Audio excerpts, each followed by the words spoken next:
Entre uma ou outra lagoazinha de nada, o gado do pasto vai ficando bem mais magro que o gado desenhado na placa à beira da BR-406, no Rio Grande do Norte. A gente está em Itaipu, no agreste do estado, uma região que vem enfrentando uma seca brava desde 2011. Mas é desde sempre que por aqui o sol costuma castigar bem mais que a chuva afaga. Só que mesmo tão adverso, esse cenário por algum motivo atiçou a intuição de um tal engenheiro agrônomo.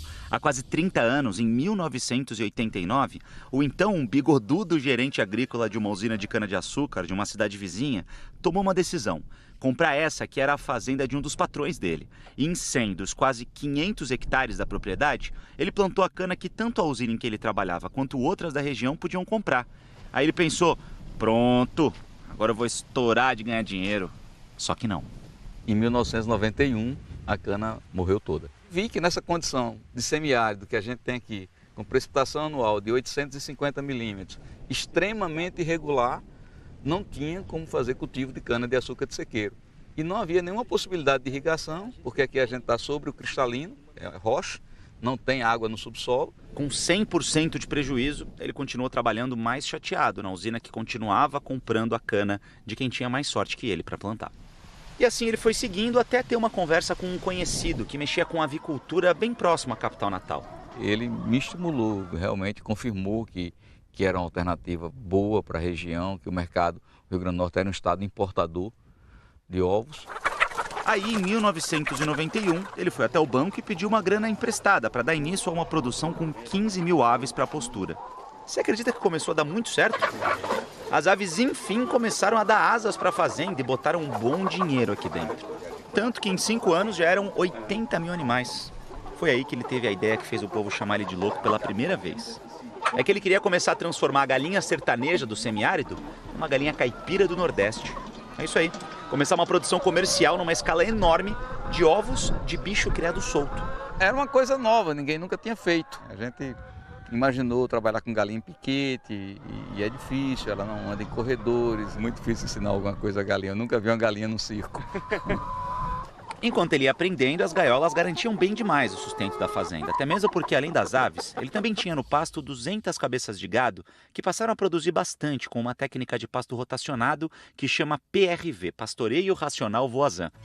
Ele descobriu essa técnica assistindo ao Globo Rural lá na década de 90. Ele pediu a ajuda do mesmo especialista que participou da reportagem na época. E para alimentar a inquietude constante que tinha trazido ele já para tão longe, ele queria um rebanho que rendesse ainda mais. Até que o mesmo especialista do Voisin fez dessa vez uma sugestão muito da maluca em 1999.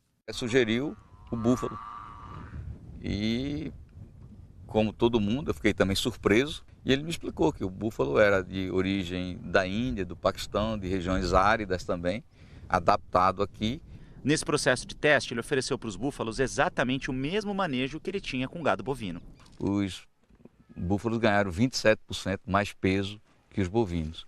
Aí veio o estalo. O futuro da fazenda podia estar nesses bichões aí de cara séria.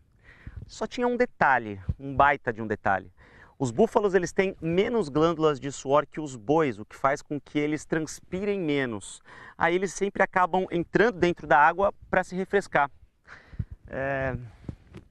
Alguém viu água por aqui?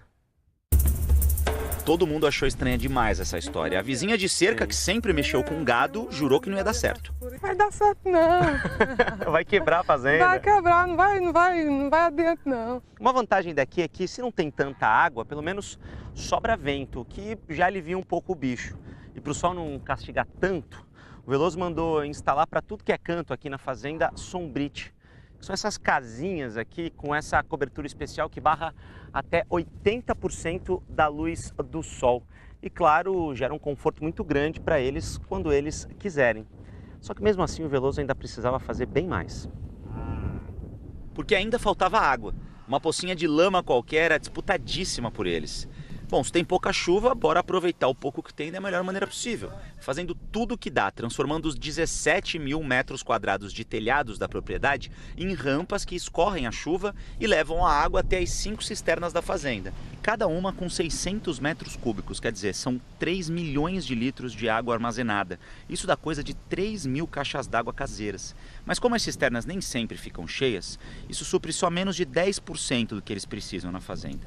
E como ele já disse que não tem como buscar água no próprio subsolo, o jeito foi buscar água no subsolo dos outros. Furou 2 poços artesianos numa propriedade de uma cidade vizinha e trouxe a água de lá por 8 quilômetros de tubulações subterrâneas. Isso fica coisa de 70% a 80% mais barato do que se ele comprasse da rede pública, que nem sempre tem água para oferecer. Quer dizer, ele buscou água de fora e ainda plantou água aqui dentro. É que a palma, que é tipo um cacto de tanta água que tem, passou a representar 30% da alimentação do rebanho. A jogada foi toda acompanhada bem de perto por parceiros que o Veloso foi arranjando ao longo do tempo. Se puder pegar isso tudo e colocar numa balança, 90% é água. É água demais e muita energia. A búfala consumir 100 quilos de palma, ela vai estar tomando 90 litros de água. Se você tem um bebedouro lá do lado, ela não vai beber água. E o que hoje impressiona também é saber que o que ajuda a compor o volumoso que os animais comem nas estações mais secas, quem diria, é a mesma cana que o Veloso tinha prometido nunca mais plantar aqui.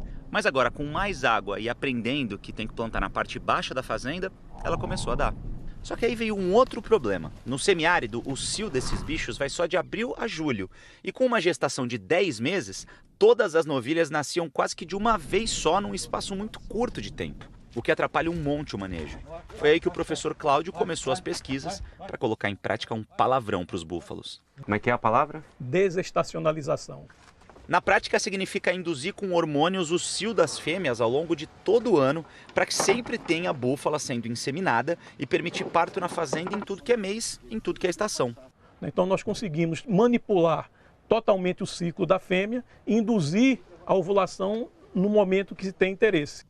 Imagina como isso vai aumentando o poder de produção desse rebanho. Ou seja, as 20 cabeças do passado viraram as 1.100 de hoje, um dos maiores rebanhos do país. Uma das missões aqui da fazenda é tentar desmistificar essa história de que o búfalo necessariamente é um bicho selvagem, muito agressivo.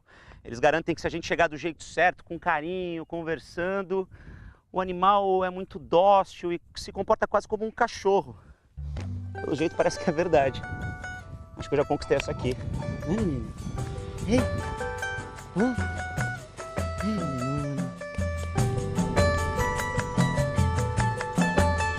Um rebanho tão dócil quanto elitizado com os cruzamentos genéticos do professor Tonhatti. E sabe o que é mais curioso nessa história? O critério que ele usa para definir quais são os melhores animais que vão ser encaminhados para a cruza. Nós usamos um índice de seleção que leva em conta a quantidade de leite produzido, o teor de gordura e o teor de proteína. E essa fórmula estima para a gente muito precisamente a quantidade de mussarela que essa búfala vai produzir na vida útil dela ou naquela lactação. Com tanto bicho bom de mussarela nascendo por aqui, o Veloso precisava se especializar mais. Aí ele aposentou as antigas ordenhadeiras e instalou aqui um sistema que é o único da marca no mundo para a produção de leite de búfala.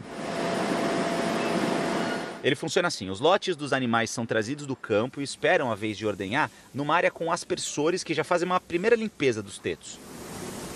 Já no carrossel, comendo tranquilamente, a bicharada tem cada teto limpo com um produto que forma como se fosse uma camada protetora contra a contaminação. O único contato, aliás, que os funcionários têm com os animais nesse sistema de ordenha é justamente na hora de fazer essa higienização e de encaixar as teteiras. Cada animal vai ficar nesse carrossel aqui por uns 15 minutos e vai dar, na média, 7 litros de leite por dia.